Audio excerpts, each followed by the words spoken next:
Salut, c'est Jay, on se retrouve aujourd'hui pour la vidéo test enfin du Vivo V15 Pro. Voilà, téléphone que j'avais acheté d'occasion il y a à peu près 2 mois. Donc j'avais pas fait de déballage ni rien. On est sur la version 628, donc V15 Pro. Téléphone qui se trouve encore dans les alentours de 350 euros. Moi d'occasion, je l'ai acheté moins cher bien sûr. Parce que je trouvais le prix initial assez cher hein, qu'on voit sur AliExpress pour les caractéristiques qu'il a, etc. J'étais un peu mitigé. Et pour le coup, depuis 2 mois, c'est mon téléphone principal. J'ai été vraiment étonné par ce téléphone. Donc on va voir les caractéristiques. C'est le modèle 1818, modèle de Thaïlande. C'est pas un modèle chinois. Donc il a les services Google déjà intégrés, etc., etc. Donc c'est plutôt pas mal. Donc on va se faire la ligne des caractéristiques de ce Vivo V15 Pro. Déjà on va regarder le design. Donc de base, moi il était bleu. Il était avec cette coque là, en bleu. Bon, c'était une occasion, donc bon, l'écran et tout, le châssis nickel. Ici, il était un petit peu abîmé. Donc je me suis dit, voyons, qu'est-ce qu'il existe comme couleur pour ce V15 Pro? Il existait cette couleur-là, et en rouge également. Donc je me suis dit, allez, moi j'aime bien customiser, vous avez vu les téléphones. Donc j'ai changé bon, c'est du plastique, hein, c'est pas du verre. J'ai changé l'arrière en blanc. Donc ça lui rend vraiment... ça le rend plus élégant, je trouve. Avec du bleu comme ça et le dégradé de la vitre arrière. Donc très beau de cette couleur. Donc téléphone qui propose un écran, c'est un Super AMOLED en 2340 par 1080. Hop, vous allez le voir après avec la pop-up. Donc c'est du Full HD+, en 19,5 neuvième, donc 6,39 pouces l'écran. Il est vraiment grand. Il est vraiment grand, un menton assez fin en plus. Voilà, donc full screen. Vraiment très très beau. Il a un ratio d'écran donné pour du 91,64% de surface utilisée. Il a un Qualcomm, un Snapdragon 675 AIE en 2 GHz. Donc je me suis dit, bon, c'est pas très puissant tout ça que ça va donner. Et pour le coup, il est super fluide. Vraiment, j'ai rien à dire avec ce téléphone. Comme quoi, pas besoin d'aller chercher très très haut. Un 675 vraiment super fluide. Alors je sais pas si c'est la ROM qui fait qu'il est bien optimisé, etc. C'est plutôt pas mal. Le GPU c'est l'Adreno 612. Sur le bas on y retrouvera un micro USB. Donc voilà pourquoi aussi après le prix est cher. D'une part c'est un Snap 675 à 350 euros. Il a juste le micro USB. Ici on a le haut-parleur. On a le tiroir SIM qui se trouve en bas. Tac. Ici, donc double SIM, double nano SIM, ici sur le bas. Je remets. Sur le côté, on a un bouton ici raccourci directement pour Google. Sur les versions chinoises, c'est Jovi, qui n'est pas utilisable en France. Donc là, ici, je reste appuyé sur le bouton gauche. Voilà, ça m'ouvre l'assistant Google directement. Donc ça, c'est bien sur ce modèle-là. On retrouve ici un autre tiroir. Un deuxième tiroir ici. Et qui sera pour la carte SD extensible jusqu'à 256 Go. Donc on peut mettre la SD en haut. Donc ça c'est bien. Double SIM, 2 tiroirs. Ça c'est rare. Hein. Donc 2 SIM ici, une carte SD là. Un port jack 3.5. Un micro d'ambiance ici. Réducteur de bruit. La caméra pop-up en haut, on va y revenir. Sur le côté droit, on va y retrouver le bouton power, le volume plus moins. Là, hop, je le verrouille. Sur la partie arrière, on a 3 capteurs photo. Donc triple caméra AI avec intelligence artificielle, le flash. Donc ça déborde un peu, donc c'est un téléphone qui est assez fin. Hein. Il fait 157,25 par 71 par 8,21. Il n'est pas super épais, il est courbé en plus, franchement. Il est courbé. Le seul hic, c'est que l'appareil photo, il dépasse, donc on a le téléphone qui bouge un petit peu. Mais pour le coup, ils ont fait dépasser l'APN au niveau de la pop-up, ce qui permet d'avoir après un téléphone dans l'ensemble assez fin. Pas très épais. Donc les 3 appareils photo ici, on aura un 48 mégapixels en ouverture 1.8, c'est un Samsung S5K GM1. Ensuite, on aura 8 mégapixels en ouverture 2.2 pour le grand angle et un 5 mégapixels en ouverture 2.4 pour le mode portrait. Voilà, il manquera que le mode macro. Ensuite, en face avant, on aura, hop, la caméra pop-up ici. La petite pop-up qui va nous faire du 32 mégapixels en ouverture 2.0. Ils ont fait une utilisation de 300 000 ouvertures de vie et en 0,46 secondes d'ouverture.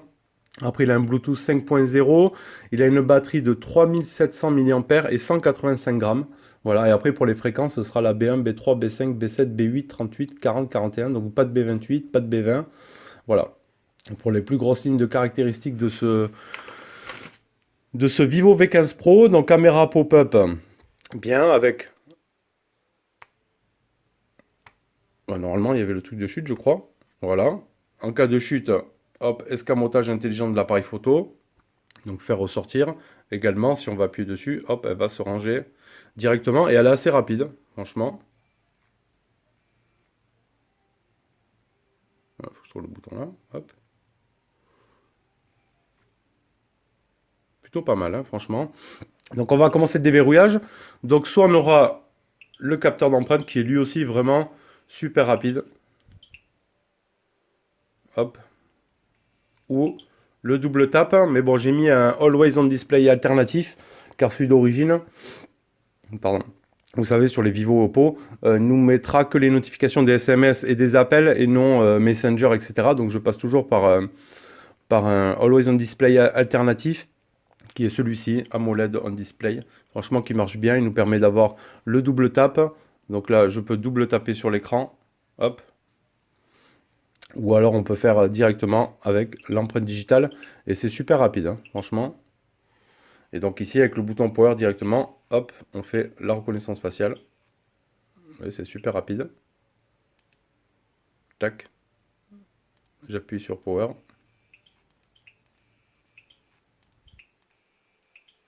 Très rapide. Un capteur d'empreinte vraiment très rapide. Donc étonné, déjà à première vue avec ce Vivo V15 Pro, en vue de son prix, de ses caractéristiques, j'étais un peu réticent, mais vraiment c'est un très très bon téléphone, très fluide et tout, donc on va y revenir après, on va continuer le test. Allez, on en revient à la partie écran, donc on n'a pas de LED de notification là-dessus, tout se passera après sur le Always on Display. Dans les paramètres d'affichage, donc déjà vous voyez qu'il y a le mode sombre. Ça, c'est très très bien. Et c'est donc il est activable depuis ici, hein, directement. Mode sombre ici. Hop, si je l'enlève, là, ça va péter les yeux. Hop, mode sombre. Donc tous les paramètres en mode sombre. Et sur ce Vivo, donc j'ai Facebook en mode sombre. AliExpress en mode sombre. J'ai tout en mode sombre. Donc franchement, le top. Alors que Facebook est en cours de déploiement en mode sombre. Là, sur le Vivo, directement, vous voyez, quand je mets le mode sombre, il est directement dessus. Donc ça c'est pas mal. On aura YouTube en mode sombre. Ça c'est bon aussi. Donc vraiment pas mal de choses en mode sombre de natif. Et ça c'est très très bien. Donc on va revenir ici dans l'affichage et luminosité. Donc on a luminosité automatique, la protection visuelle globale, le mode sombre ici, donc activé ou non, le verrouillage auto, le mode portrait, le style de la police, la taille de la police, les couleurs d'écran. Donc on pourra choisir mode standard par défaut, mode lumineux ou mode normal, et après on pourra switcher ici plus froid, plus chaud. Donc vraiment agréable, hein, l'écran Super AMOLED déjà, ça c'est le top. Et affichage des applications en plein écran. Donc ça c'est super. Ici on peut switcher donc pour la luminosité. Alors c'est vrai qu'en extérieur on va avoir tendance à monter à peu près, c'est en plein soleil aux 3/4 quoi. Mais rare les moments où je suis à fond en fait, tout simplement. On peut aller se regarder ici avec Display Tester. Hop. Bon, on verra pas ici de pixels défectueux parce qu'on est sur de la AMOLED. Mais on verra que ça crache pas mal. On peut baisser un petit peu même. Et un écran vraiment, vous avez vu, super bien optimisé. Un menton assez fin et tout. Donc hormis le prix quand même élevé pour les caractéristiques, si vous arrivez à le trouver d'occasion, vraiment ça vaut le coup. Voilà. Malgré qu'on n'ait pas effectivement un type C ou d'autres choses plus modernes sur des téléphones moins chers. Mais ça reste vraiment un super téléphone, hein. Hop. Ça c'est good. Allez, on va aller regarder la ROM. Donc la ROM de chez Vivo, la FunTouch. Donc il nous propose quoi? La Wi-Fi, le réseau mobile, les points d'accès, le Bluetooth, l'OTG ici directement. On retrouve l'option pour l'OTG. Barre détail navigation, la navigation système. Donc moi je suis par geste, hein, tout simplement. Donc ici, sur le milieu, je reste levé, j'aurai mon multitâche. Et sur la partie gauche, j'ai tout mon centre de contrôle avec ma Wi-Fi, mon Bluetooth, etc. Les applications directement ici. On peut les fermer là. Touc. Directement, on retrouvera le volume, donc la luminosité, tous les petits raccourcis qu'il nous faut, le mode avion, le mode ultra jeu, etc. etc. Donc ça, c'est très très bien. Et sur la partie gauche, on y retrouvera des raccourcis également, bon, qu'on peut supprimer ou non, voilà, comme la météo, etc. etc. Donc ça, c'est bon. Jovi, c'est l'assistant en fait de chez Vivo. Hein, il pourra être disponible depuis l'appareil photo, etc. Les scènes intelligentes et tout, on pourra le voir après. On a un mode ultra jeu. Donc une fois activé, on peut bloquer les notifications, etc. etc. Hop. Voilà, on peut ajouter nos jeux. Par exemple, je peux mettre Fortnite directement dans l'espace jeu ici. Et on peut prédéfinir avec ce jeu les appels en arrière-plan, rejeter, désactiver la Wi-Fi, etc. etc. Donc ça, c'est plutôt pas mal. Le mode ne pas déranger. On aura un mode moto également. Vous pouvez aller au centre de contrôle pour ajouter le raccourci du mode conduite. Donc ça rejettera les appels automatiquement, répondre automatiquement à des SMS, etc. Donc ça, c'est plutôt pas mal. L'affichage et luminosité, on l'a vu. Le son, les vibrations. Donc la tonalité, nanana, son d'émergence de la caméra aussi, on peut la changer.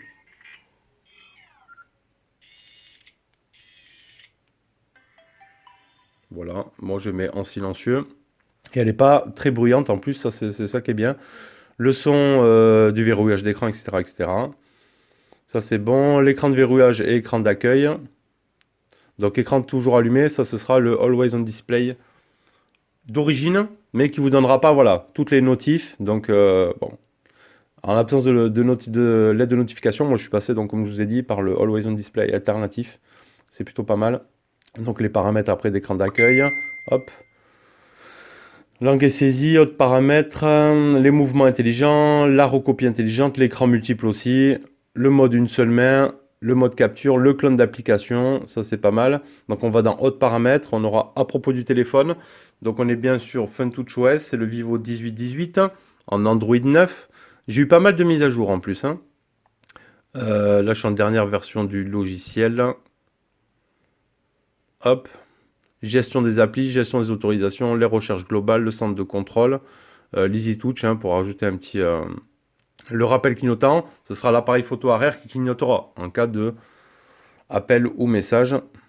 Voilà, la sauvegarde et réinitialisation, le service après-vente si vous avez besoin, etc., etc. Donc tout ça, on a fait le tour. La RAM et l'espace de stockage. Donc on est bien sur le 128 Go et 6 Go de RAM. Donc voilà, après une ROM que moi j'aime bien. Voilà, elle est personnalisable. On a le centre de thème de chez Vivo. Voilà, on pourra personnaliser les icônes, etc., etc. Moi j'aime bien faire ça. On a le centre de sécurité ici, le e-manager. Pour la détection de sécurité, on aura le fichier. Dans les outils, on aura la radio également qui est déjà prévue, la boussole, le calendrier, le contact, l'horloge, etc., etc. Et après tout ça, c'est moi qui ai mis tout ça. Donc une ROM que j'aime bien. Voilà, une ROM assez bien de chez Vivo. Hop. Allez, on va passer à la suite. On va regarder nos benchmarks ici avec Antutu. Il y a même de la pub un petit peu Antutu maintenant. Hop. Donc score de 145 000. Si je vais voir dans ma galerie, j'ai fait une capture parce que je l'ai fait 2 fois. Capture d'écran. Eh ben, elle est où? Capture d'écran ici. Ouais, 145 000. Voilà. Encore 145 000 la deuxième fois. Donc bon, c'est un Snap 675. Hein. Donc c'est pas du tonnerre non plus, mais vraiment fluide. Hein. Croyez-moi, il est vraiment super fluide comme téléphone. Donc mon appareil Vivo, score moyen, il est même donné pour du 175 000. L'affichage, le multitouche. Alors est-ce qu'il va falloir que je le mette sur mes genoux ou pas? Attendez, je vais le mettre comme ça. Voilà, hop, on sera sur une 10 touches. Il n'y a pas de souci là-dessus. Hop, allez, on va se lancer un petit jeu. Allez, c'est parti, on va se faire un petit Fortnite. Allez, c'est parti avec la petite montgolfière de Noël.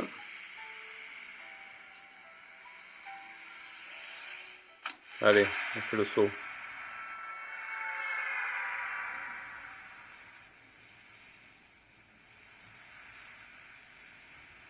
On va voir ce que ça donne. Pour l'instant, ça n'a pas l'air de laguer.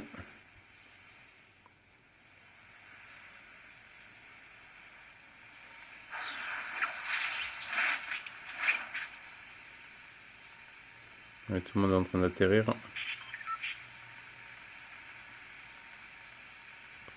On va essayer de ne pas se faire dégommer direct. Hein.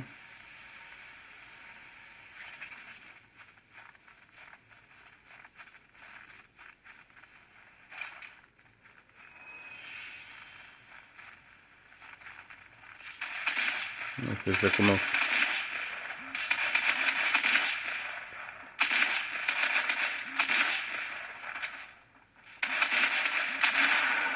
On me fait direct dégommer. Bah ouais, ils sont tous armés déjà.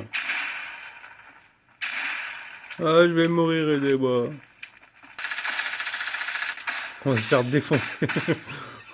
Ah là, il y a un truc. Voilà. Ah, ça va être mieux là.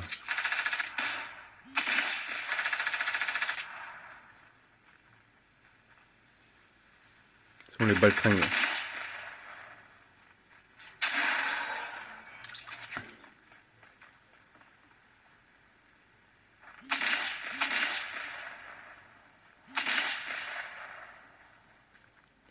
Allez, bon, mais c'est pas mal, hein. Ça joue quand même, c'est pas trop mal. Allez, on s'équipe un peu mieux. Et voilà. Bon, ben ce sera tout, c'est bon, ça se joue, c'est pas trop mal. C'est bien. Allez, c'est parfait pour ce V15 Pro. Allez, on va regarder notre Play Store, la certification ou non, et même le Play Store est en mode dark. Vraiment, c'est top. Hein. Franchement, on va aller dans paramètres ici. Donc l'appareil est bien certifié, il n'y a pas de souci là-dessus. Donc ça fonctionne, hop là.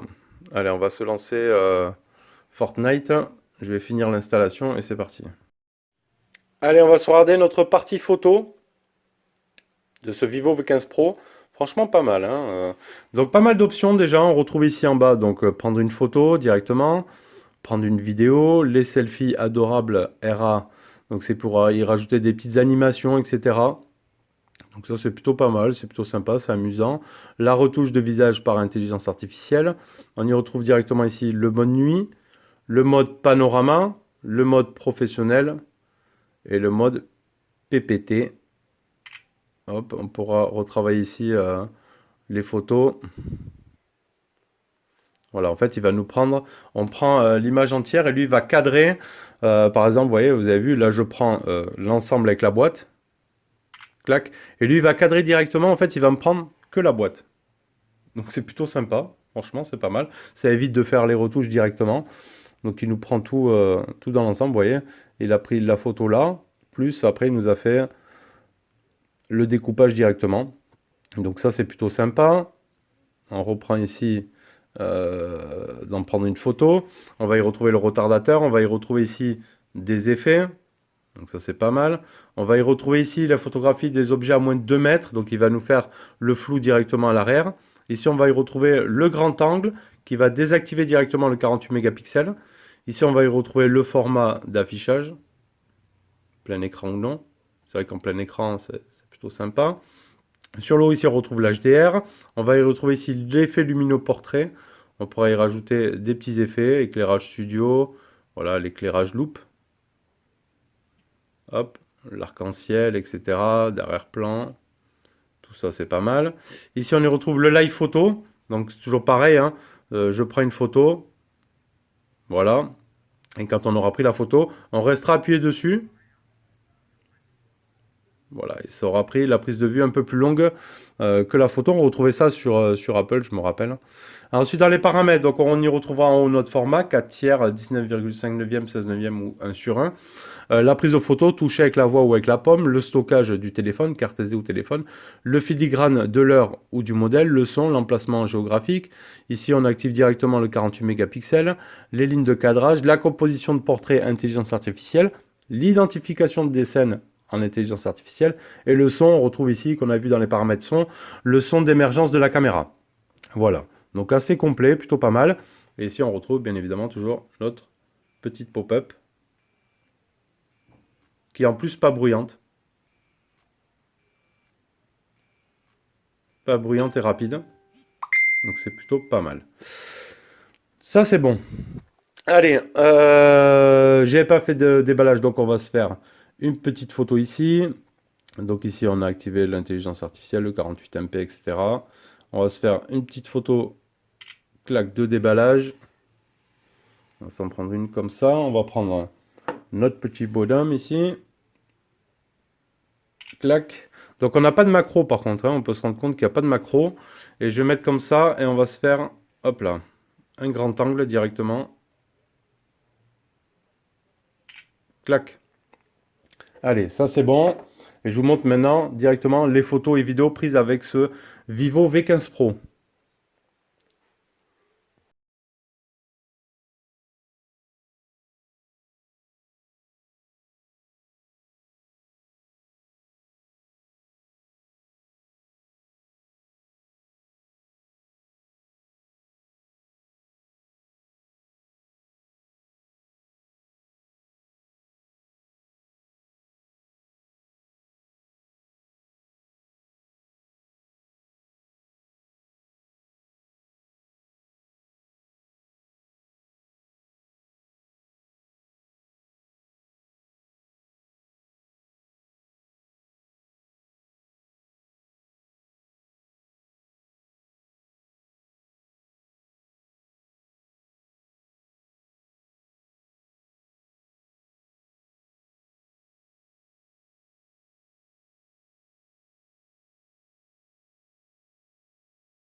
Le GPS, il aura fait un premier fixe en 2 secondes avec 32 satellites trouvés, 18 utilisés. Le deuxième fixe en 1 seconde avec 32, 18 toujours.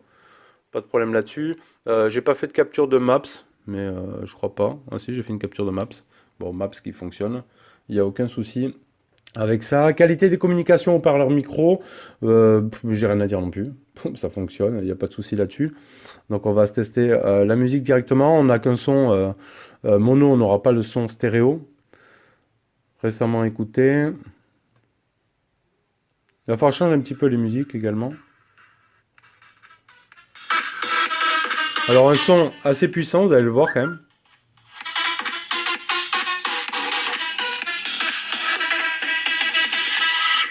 Mais qui est pas foufou non plus, hein.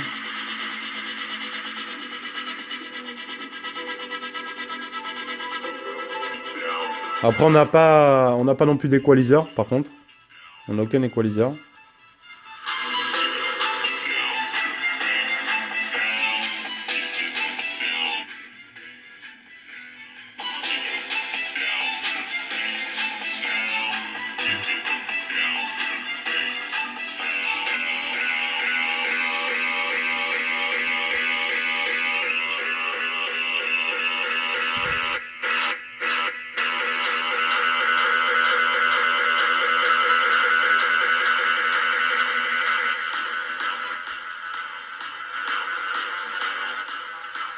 Allez, on va laisser péter un petit peu.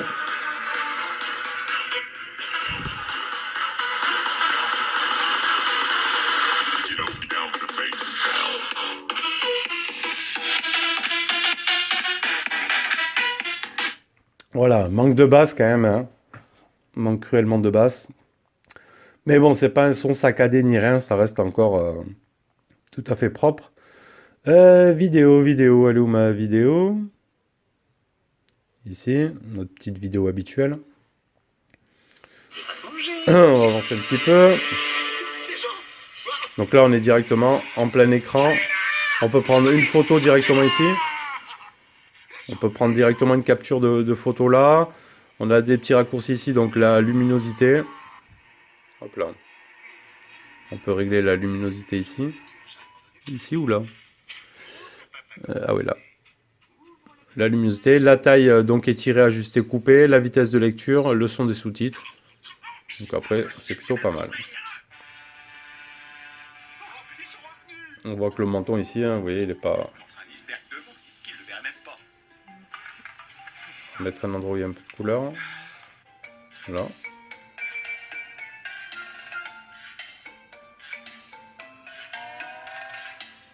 Donc l'écran Super AMOLED, rien à dire, c'est propre.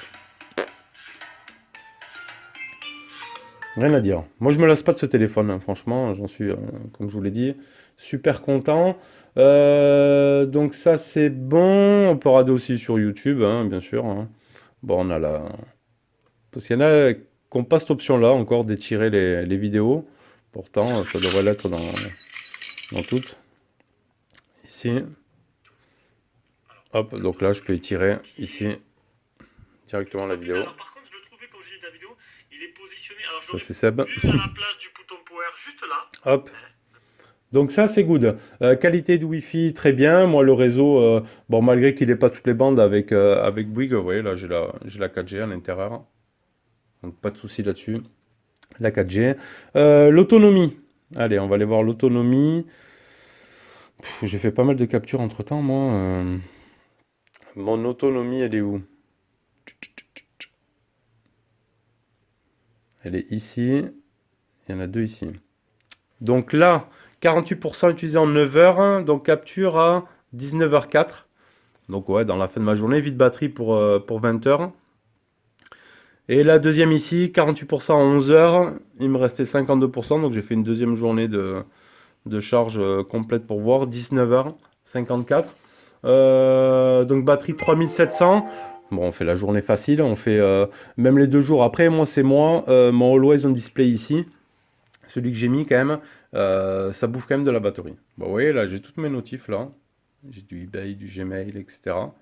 Mais ça bouffe quand même de la batterie par rapport au Always On Display natif. En fait, celui-là, il consomme un petit peu de batterie. Mais bon, sinon, en termes d'autonomie, je suis quand même bien. Je suis quand même plutôt pas mal. Voilà. Ici, le petit pop-up, on l'a vu, assez rapide. Hop là. Tac, pour le déverrouillage. Ça fonctionne bien. Sinon, voilà, dans l'ensemble, bon, téléphone à un prix de base, 350 euros. Je trouve un peu cher. Je ne l'aurais pas acheté 350 euros pour un Snap 675, un micro USB, tout ça. Maintenant, au prix que je l'ai payé, ça va. Franchement, c'est pour ça que je l'ai pris, hein, que j'ai pu me permettre de faire le test. Mais donc assez surpris par ce téléphone. Voilà. Je me suis dit, bon, les performances, tout ça, ça va être moyen. Mais franchement, au quotidien, voilà, moi j'ai pas mal d'applications. On navigue sur pas mal de choses. Je suis assez rapide dans ma manipulation et je suis pas gêné. J'ai aucun lag, rien, il fonctionne bien. Les photos me conviennent, ça va, c'est propre. Ce que j'aime bien, franchement, c'est ce mode sombre, hein. Mode sombre qui est partout, qui est sur Facebook, sur AliExpress, vous voyez, hein. Il est sombre de partout, donc un ultra dark mode vraiment bien optimisé et bien partout sur ce téléphone. Ça, j'aime bien. Sa légèreté, sa finesse, j'aime bien aussi, franchement. Voilà, dans l'ensemble, je l'aime bien. C'est un téléphone que, voilà, j'ai eu un petit coup de cœur pour ce V15 Pro. Je crois qu'on le retrouve aussi sous le nom du S1. Il y avait le S1 et S1 Pro, je crois. Peut-être c'était les modèles chinois. Il y a le V15 normal aussi, mais qui lui a un capteur d'empreinte derrière. Et le V15 Pro aura le capteur d'empreinte sous l'écran avec le Super AMOLED. Voilà, allez, n'hésitez pas à nous faire un petit retour aussi, si vous avez peut-être ce V15 Pro, hein, vous nous dites. Sinon, moi, ce que j'ai bien aimé, c'est voilà, sa légèreté, sa fluidité, etc. Le moins, ce sera le prix, le micro USB et le processeur en dessous des autres à ce prix-là, carrément. Voilà, mais après, on sait que Vivo Oppo reste des téléphones assez chers. Bon, maintenant, Oppo, c'est lancé avec Realme, tout ça nous propose des trucs super bien attractifs à de bons prix, des bons rapports qualité-prix, comme le fait Realme de chez Xiaomi. Également aussi, même Xiaomi propose des bons prix, il n'y a pas de souci. Voilà, allez, n'hésitez pas à nous dire ce que vous en avez pensé dans la vidéo, et moi je vous dis à bientôt les amis. Allez, tchuss.